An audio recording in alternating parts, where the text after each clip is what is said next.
Kevin Acosta here from Pulso Sports to give you my post-match thoughts between FC Cincinnati 3, Inter Miami 1. Starting with the formation, Phil Neville kept the same formation but changed out Kieran Gibbs instead of Breck Shea due to the red card. And the other big absence is Clement Diop, ruled out with a quad injury, replaced with Drake Callender, who has his first ever MLS appearance. Since the 2-0 defeat against LAFC, Phil Neville has been very vocal in his press conference saying that he needs his key players to step up. They're the difference maker in this league and he needs them to step up. So when Miami started the first half, the midfield especially were pretty slow, not knowing whether to press or sit back, caught in two minds. While FC Cincinnati was doing well pressing, when they were in the final third, they were doing 1-2 touches very quickly and getting Miami's defenses all out of whack. The first goal, FC Cincinnati, great play around the box. Brandon Vasquez passes it to Ronald Matarrita, who slams it. FC Cincinnati creating the same type of play, using their attackers to push and pin the defense back, creating the space right outside the box for Ronald Matarrita, who just slams it home for the goal. Meanwhile, for the second goal, Drake Callender off a good cross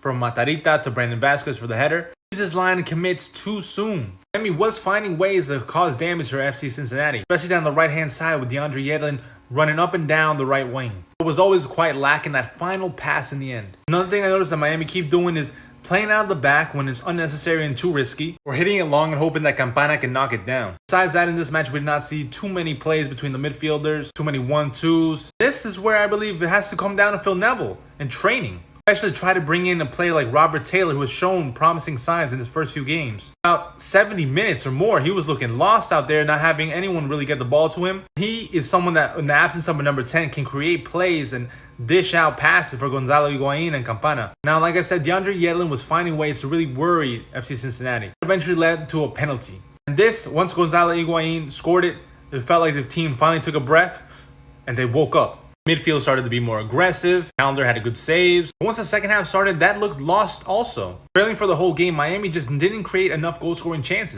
finishing up with just 2 shots on target in the whole game. All of the 2021 season, it was clear that set pieces on this team just didn't work.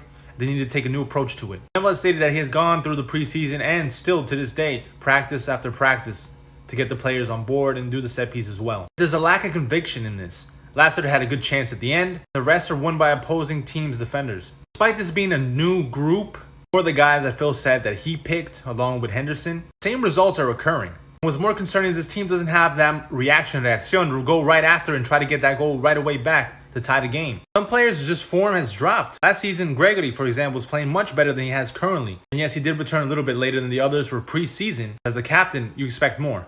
Also interested to see how long Campana starts with this team. The inclusion of Robbie Robinson in the last 15, you really saw the difference and the real connection that they have. Neville and his men have 2 weeks to reflect on how they can better for the game.